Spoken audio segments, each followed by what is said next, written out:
Në 106 vjetorin e lindjes, patrioti dhe luftëtari për çështjen kombëtare Recep Tarçuk Bala, njohur në mbarveriun e Shqipërisë dhe në Kosovë si Dervish Lusha, rivjen në kujtesën e miqve dhe të afërmve të tij për disa vlera historike. Humanisti Dervish Lusha përgjatë marrimit të luftës së dytë botërore, pasi luftoi për krah brigadës së 25 sulmuese, pa armë zjarri, vetëm me kazmën e tij, shpatën dhe lahutën e tij deri në Bosnjë dhe Serbi, kujtohet nga mësuesi i historisë në shkollën nëntëvjeçare të Paskuqanit dhe dervishi Hajdar Gurina për aktin e tërheqjes në mbarim të luftës nga kufiri me ish Jugosllavin. Ai edhe gjatë periudhës sundimit komunizmit në Shqipëri, ai për Kosovën fliste me nostalgji,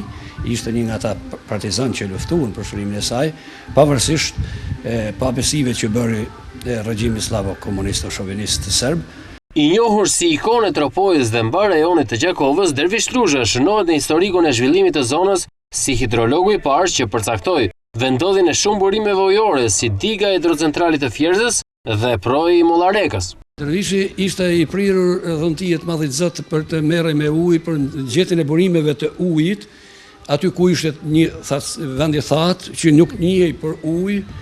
dhe një djerrin dhe ai ka arritur për shembull Lush janë krojzat e Dervishit Lushës që njihen nga gjithë besimtarët, që është një ujë që quhet ujë i mirë, njerëzit gjajnë marrin për ilaç, për derman dhe kanë gjetë